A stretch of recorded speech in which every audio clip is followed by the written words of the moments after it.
Welcome to the Deep Dive, everyone. I'm your host, and today we have a really fascinating topic lined up for you.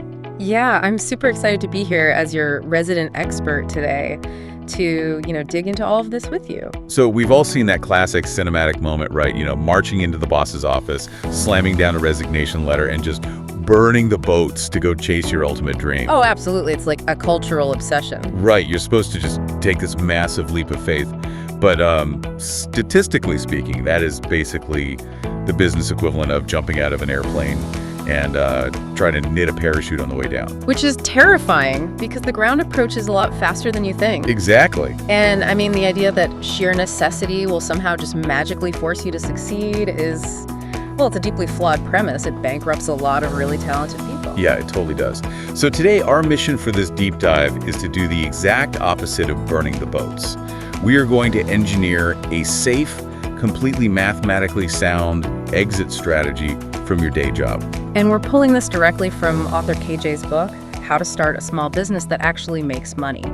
Specifically, we're looking at the preface in Chapter 5 today. Right, because KJ breaks down the exact formula for calculating when it is, practically and mathematically safe to quit. It's such a fundamental shift in perspective because it takes all that messy emotion out of the transition. We're moving from feeling ready to actually being ready, based entirely on operational data. Which is huge. Yeah. But to understand why we need this mathematical safety net in the first place, we really need to look at what happens when you rely purely on passion. Oh boy. Because that is exactly the trap the author fell into. Right. And what's fascinating here is that KJ is probably the last person you'd expect to make a purely emotional leap like that. I mean, they were a data scientist. And a software engineer, right? Exactly. Their entire professional life was built on, logic, predictable patterns, deterministic outcomes. They had this incredibly rigid, carefully architected 10-year career plan laid out. Until a totally random Friday afternoon in Silicon Valley. Yep, just out of nowhere. A sudden corporate layoff just completely erased that 10-year plan in a matter of hours.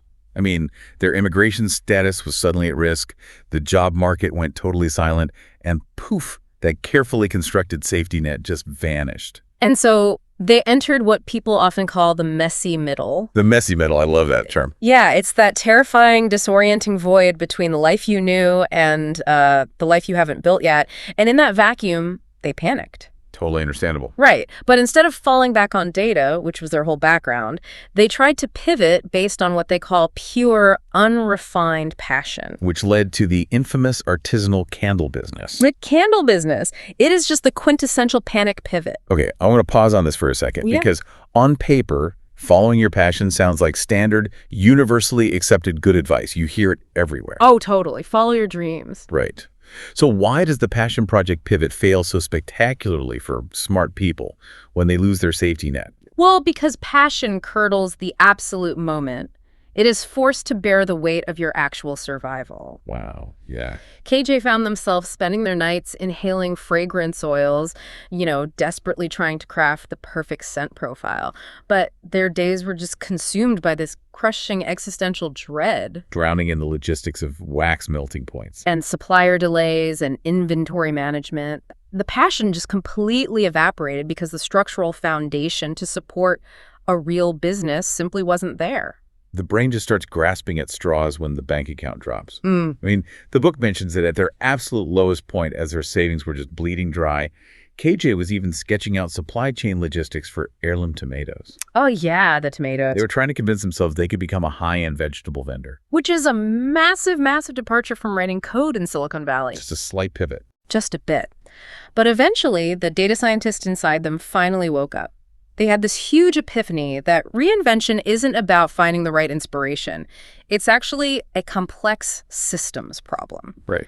People struggling in that messy middle, they don't need more hustle. They don't need a better vision board. They need a decision-making framework that functions even when their motivation totally fails them. Because motivation always fails eventually. Exactly. And KJ realized that a failure like the candle business wasn't some deep personal indictment. It was just noisy data. Noisy data. So they needed structural stability, not wishful thinking. Which brings us to the big question. If pure passion without structure leads to, inhaling fragrance oils in a state of sheer panic, How do successful founders actually build that necessary structure? Well, the book argues something pretty controversial. You build it by keeping your day job. Which completely flies in the face of the whole burn the boats narrative we talked about earlier. It does, but the data backs it up perfectly.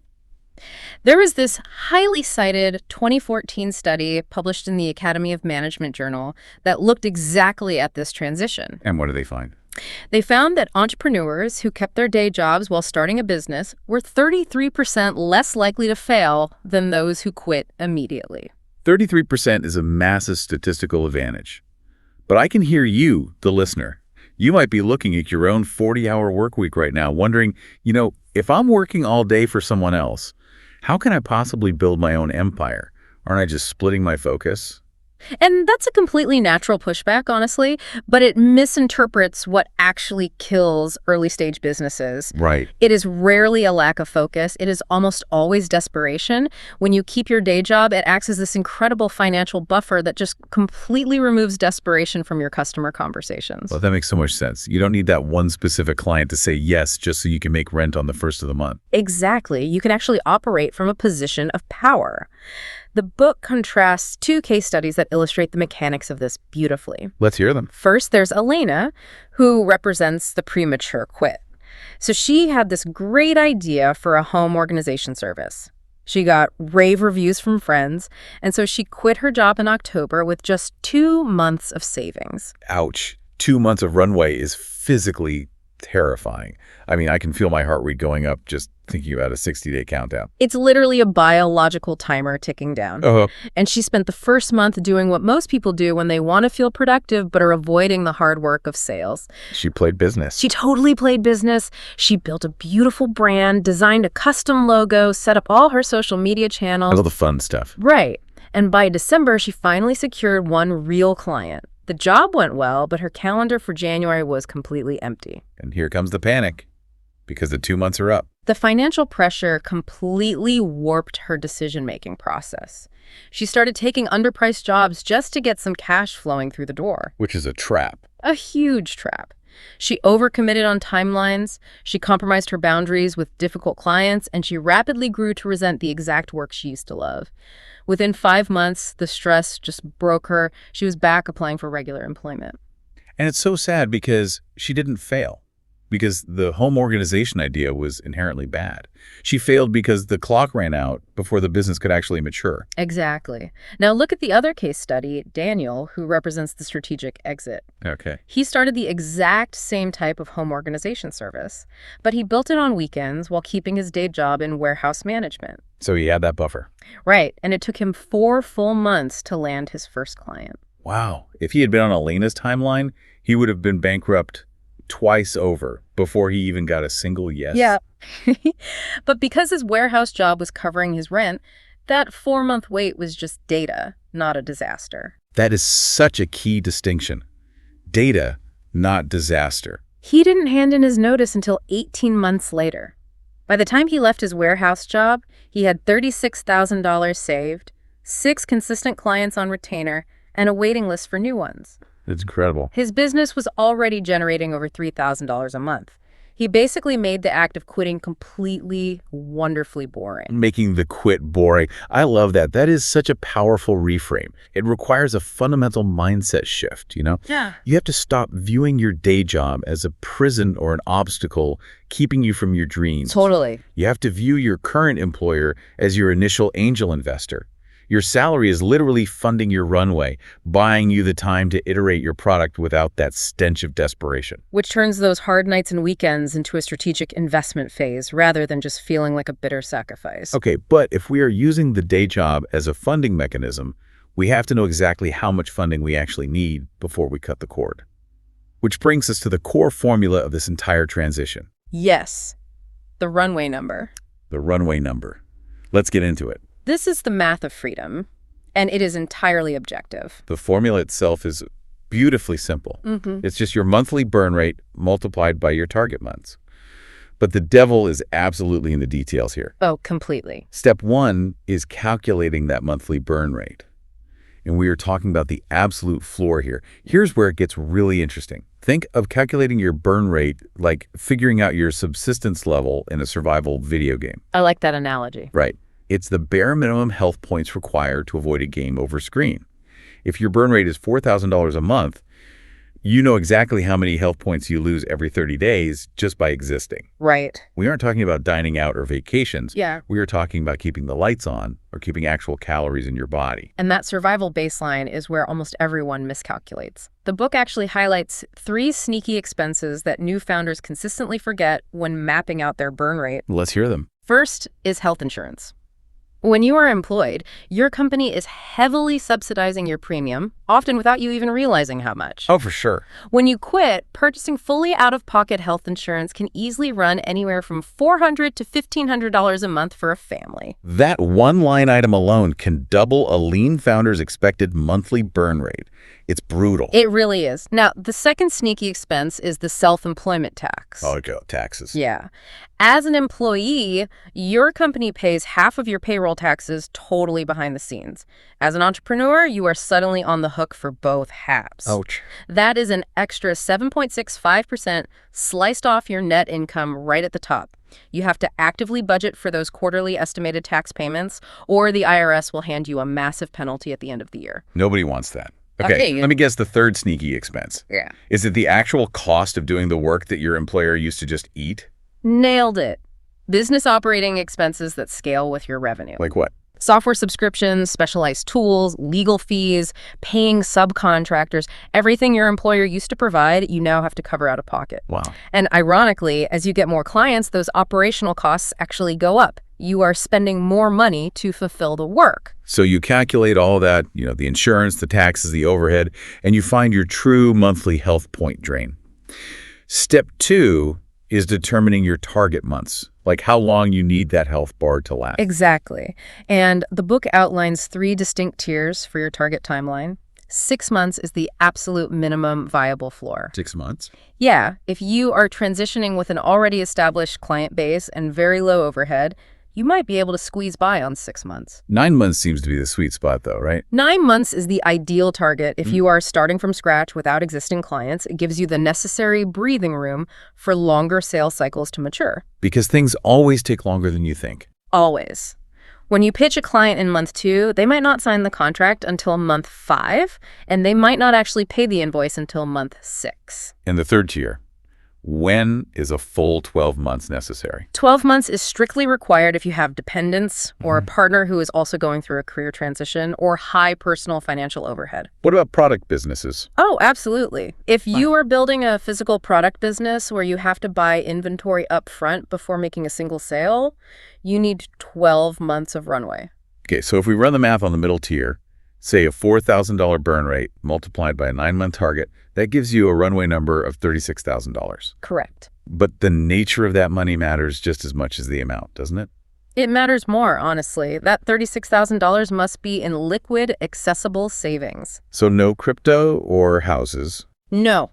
It cannot be tied up in home equity or sitting in a retirement account where you would have to take a massive tax penalty to withdraw it. It needs to be cash in a boring checking or savings account that you can draw from the very day you hand in your resignation. Okay, let's play this out. You've sacrificed, you've saved, you've treated your day job as an investor, and you have that $36,000 sitting in a liquid account. Nice. But having the money in the bank doesn't actually mean you know how to run a business. Not all. It just means you have money to burn. So how do you know if the machine you built actually works before you pull the plug on your job? This is where we bring in the readiness scorecard. The core principle here is trusting operational data over emotional weather. Emotional weather, I like that phrase. There is a profound difference between feeling ready and being ready. Yeah, because feeling ready is just an emotional state. You might have a terrible review with a micromanager on a Tuesday, and suddenly you feel incredibly ready to quit by Wednesday morning. We've all been there. But being ready is an operational state, backed by math. And the book establishes a very firm metric here called the 50% rule. The 50% rule. Before you even draft your resignation letter, your side business must consistently generate at least 50% of your monthly living expenses for 3 consecutive months. Okay, wait, why 3 months? Why not just one massive month where you land a whale of a client? Because one lucky invoice is just an anomaly, 3 consecutive months demonstrates, with hard operational data, that your business model is capable of reliably replacing half of your financial floor. It proves the machine actually works. It proves it's not a fluke. The book lists a few other operational readiness signals, too. Oh, my favorite one is that you need to have at least one paying client who is completely outside of your personal network. Yes, that one is so important. Getting your uncle or your former college roommate to pay for your service is a nice confidence boost, sure, but it doesn't prove that your marketing strategy works. It just proves you have a supportive uncle. To be operationally ready, you need a repeatable process for finding cold clients. You need to know exactly where they come from, what you say to convert them, and how much it costs to acquire them. What about the personal side of things? Another crucial operational signal is household and partner alignment. If your partner is not fully on board with the impending financial volatility, that is a massive headwind. It will drain your energy faster than any business problem. There's also a deeply psychological readiness signal mentioned in the text. You need to be leaving towards something, not leaving away from something. That's a great point. Escaping a toxic corporate culture is a resignation. It is not a business plan. The adrenaline of escape deflates the exact second you walk out the door, and then you're just sitting in your living room with a laptop. And no boss to tell you what to do? Exactly. You need the forward momentum of building something new. If we connect this to the bigger picture, when you put all these pieces together, a fully funded, liquid runway number combined with the 50% operational revenue replacement, you completely neutralize the risk. You really do. You are no longer taking a leap of faith. You are taking a simple, calculated, and entirely boring step forward. You've engineered a soft landing.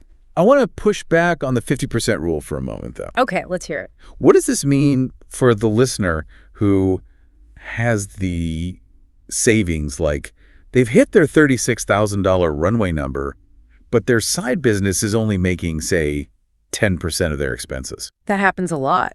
If they're already working 50 hours a week at their day job, they physically don't have the hours left in the week to scale the business to that 50% mark. Should they just wait it out in perpetual exhaustion? No, that is a very common bottleneck, and this is where the concept of the bridge comes into play. The bridge. Yeah.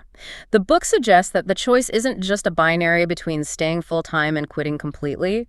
There is a highly effective hybrid approach. Oh, interesting. If you have the savings runway but lack the operational revenue, you bridge the gap. You negotiate part-time hours with your current employer, say dropping from 5 days a week to 3. Oh, I see. So you take a 40% pay cut, but you gain 40% of your week back to dedicate entirely to scaling the business during normal business hours. Exactly. Or you take a formal leave of absence if your company's HR policy allows for it. Right. Or you transition your full-time role into a contract or freelance position for your current employer. The goal of the bridge strategy is to systematically reduce your dependency on your job's income while protecting your cash runway. Which gives your new business the dedicated headspace it needs to grow to that 50% mark. Precisely. Well, we have covered a massive amount of ground today on the actual unglamorous logistics of decoupling from the 9-to-5. We really have. Let's briefly recap the core takeaways for everyone listening. First, reinvention is a systems problem. You have to build a resilient structure, not just rely on raw passion, or you'll end up drowning in candle wax. Everybody wants that. Second, utilize the 33% side hustle advantage. Reframe your day job as your initial angel investor. A very generous angel investor. Third, calculate your exact runway number by multiplying your true, bare-bones monthly burn rate by your target months. And watch out for those sneaky expenses. Yes, the health insurance and taxes. And finally, wait for the operational signal. Do not quit until you hit the 50% revenue replacement rule for 3 consecutive months. It is a phenomenal, highly practical framework. It really strips the romanticism out of entrepreneurship and replaces it with solid survival mechanics. It totally does. But, I want to leave you, the listener, with a final thought to mull over, building on something KJ noted about the definition of a passion project. Oh, what's that? Well, the author states that if you would happily do the work for 6 months for free, it's a passion project, not a business. Which sounds lovely until you realize you have bills to pay. Exactly. So consider the psychological trap here. If your carefully calculated runway number gives you exactly 6 months of financial safety where you technically don't have to make money to survive. Oh, wow. I see where you're going with this. Right. How do you prevent that new safety net from accidentally turning your business back into a comfortable passion project? That is such a fascinating paradox. How will you manufacture the necessary urgency to act like a ruthless, profit-generating business from day one, even when your bank account is whispering that you can afford to take it easy this month? That is the ultimate trap of the safety net. You spend so much time engineering the perfect parachute that you completely forget you still have to pull the ripcord and aggressively steer yourself to the landing zone. You still have to do the work. You do. Thank you so much for joining us on this deep dive into the mechanics of building a profitable, calculated exit strategy. We highly encourage you to sit down tonight, pull out a calculator, and run your own runway numbers. Until next time, keep building.